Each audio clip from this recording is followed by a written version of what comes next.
Thank you for tuning in to Science with Chris. Today I'm going to be discussing the Checklist Manifesto by Atul Gawande. Atul Gawande is a general endocrine surgeon currently at Brigham.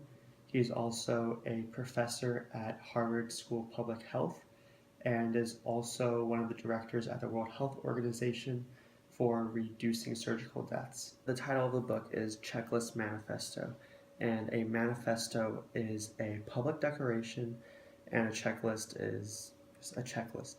And the combination of the two is a cry for the use of checklists within society. Especially this book talks about the necessity for checklists within medicine, specifically with surgeries. This, of course, can be applied to different fields as well, and Gawande actually uses other fields who actually already use checklists as examples to what medicine should kind of copy in this sense. Some of the examples he uses are the aviation system, where before you fly as a pilot, there's checklists you have to go through, and if there's errors, you have certain checklists you have to follow. Within building, for architecture, there's also huge checklists as well to make sure that electricity or plumbing or structure or interior are all on the same page. They know what's going on. So there's decentralization of power with the checklists as well. And the last example he uses, which doesn't give as much detail on, but was the financial sector. So when Atul Gawande was talking about this checklist manifesto, the very basal understanding would be a checklist is important for a memory device. So you write down things that you might forget, so you have a checklist to go through them.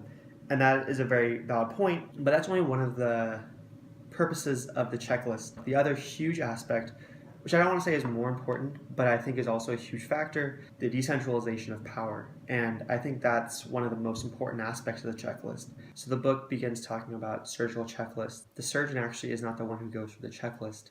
There are 3 checklists that they end up figuring out, 19 different points.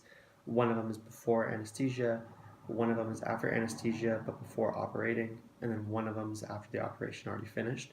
And each one I think takes 60 seconds or 2 minutes to go through. The surgeon actually doesn't initiate, say, okay, now we're going to begin the checklist. The circulating nurse does this. And the importance of that is the decentralization of power, which I was talking about earlier. Now it's more team-based. In order to complete this checklist task, someone else aside from the surgeon has to now be there and spearhead this. And that's the way it's meant to be, because now everyone is as a team. So when you start off, you're saying, I'm so-and-so, I'm a surgeon, I'm so-and-so, I'm an anesthesiologist, I'm so-and-so, I'm the circulating nurse. So it gets everyone on a familiar basis with each other and prepares them better for the surgery at hand. I think that is a huge aspect, because that gives people the confidence to speak up during a surgery. It's a cool aspect, and I think that probably adds a lot of benefit aside from just a checklist. Overall, this book is an amazingly quick read. Atul Gawande is an amazing writer, as you can look through his accolades later on after this video, or I can list them right here on this side. This is the second book I read of his. The first one was Being Mortal, which is referring to quality of care in your end of life. But this one is more broad structured, so you can use checklists anywhere in life. Thank you for listening to my review of Checklist Manifesto. I hope you enjoyed. Thanks. Bye.